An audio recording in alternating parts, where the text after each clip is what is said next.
Hi and welcome to Wimborne Boxing Club's channel. I'm Dave, and if this is the first time that we're meeting, I'd like to let you know that we bring you boxing tutorials as well as boxing fitness workouts, which you can do from your own home. So if you like the sound of that, hit that subscribe button, hit the bell next to it, and you'll be notified every time we post a video. Right, let's jump into today's tutorial.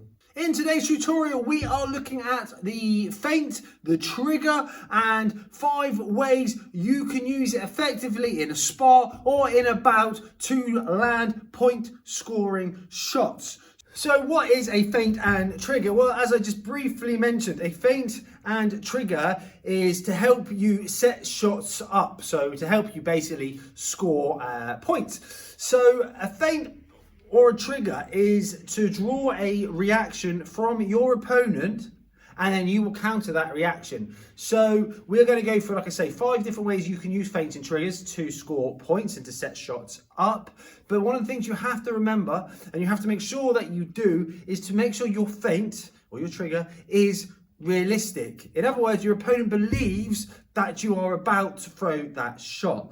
Now, before we start feinting and trying to draw reactions, I personally believe we need to have at least thrown the shot we're trying to feint a handful of times. For example, I might be looking at feinting my jab, but what I'm going to do first is I'm actually going to try and land the jab.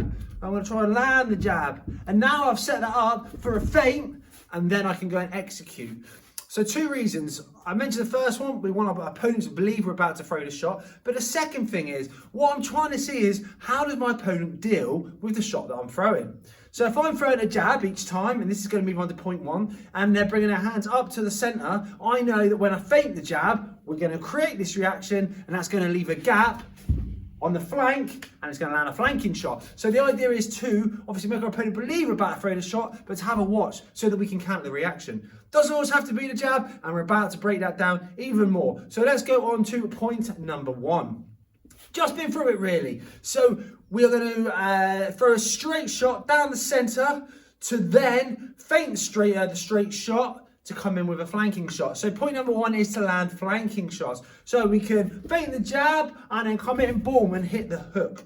Okay, so why we've done that is to get the hands up into the center, to leave a gap into the side so we can land a flanking shot.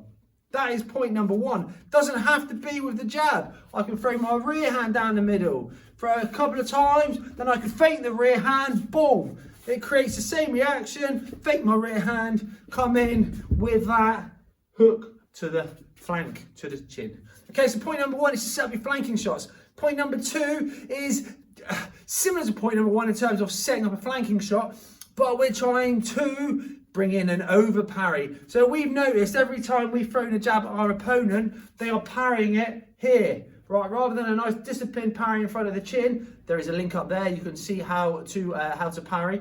But rather than parrying it here, they're over parrying. So we now know that if we throw a jab, over parry, throw a jab, they feint that jab, their over parry will come out, and guess what? There it is, boom. In we go with a flanking shot. So point number 2 is to feint the jab, to bring in the over parry, and then we can come in with the hook. Okay then, point number 3 is to attack the body. So when we're trying to attack the body, obviously we're looking for openings. Now we can create openings by using feints. So how do we do that? Again, we can throw upstairs, we can throw a jab, a rear hand, we can throw hooks, anything that gets our opponent thinking about upstairs, and then we can set them up with a, let's go off a jab again, a feint to the head, and then we can drop into the body, can't we? So we can be here, feint, boom, and then we go to the body. We can feint here, boom, and then we can drop into the body. Feint, drop into the body. So we can use our feints to bring the hands up, to attack the body. We can flip that. This isn't point number 4. This is still point number 3. We can flip that, can't we? We can now look at jabbing the body. Boom. And that's going to start to bring the hands downstairs to deal with the shots downstairs. Jab the body. Then we can feint the jab to the body, and then we can come upstairs with a rear hand. So it actually works for both. We can feint upstairs to attack the body. We can feint downstairs to attack the head. Point number 4 is to draw a shot from our opponent. So if we're boxing a counter puncher, we know every time we throw, they're going to look to make us miss and then counter punch. So what we're trying to do is we're going to draw that punch from them. How we do that? We can do it with a feint. So we know every time we throw a jab, they slip and throw their rear hand. So what we can do is we can feint the jab. That draws that rear hand from them, or at least it draws the counter, more than likely a rear hand. Then we can counter the counter. So we can feint as the rear hand comes in because they're looking to counter. We can drop, boom, and we can counter their counter. So against counter punchers, feints are fantastic. It will trigger the counter punch, which we know is coming, and then we may take a little step back, we may slip, we may roll, depending on what they throw, what they come at us with, and then we can counter their counter. So feints are brilliant against counter punches. And lastly, we can use feints and triggers to create angles. So if we want to create an angle off a feint, there's a few ways we can do it. Again, let's do it off a feint of, let's feint the right hand, let's try and make it different. We can feint the right hand, that may bring our opponent's guard up, then we can step off to the side, then we can attack.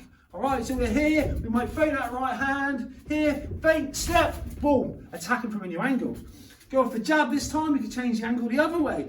We could obviously tap him with the jab, feint, angle change, and attack. Another angle we could do again, we can work it off the jab, feint, step round. Now we've got some good angles to attack. So there are 5 ways you can use feints. So from the top, first one was to land a flanking shot. Second one was to bring an over parry to land a flanking shot. Third one was to set up a body shot. Part 2 of that was to set up a headshot by attacking the body first, feinting to the body, then going upstairs. Number 4 was to draw a punch from our opponent. And number 5 was to create angles for future attacks. So there are the 5 reasons, or 5 very good reasons, you can use feints to score points. Guys, I hope you enjoyed that tutorial. If you did, smash the thumbs up button. If you've got any questions, please comment below. If you want to take your boxing a little bit further, why not check out our Learn to Box package, which is all online, you can do from your home, and the link is in the description below.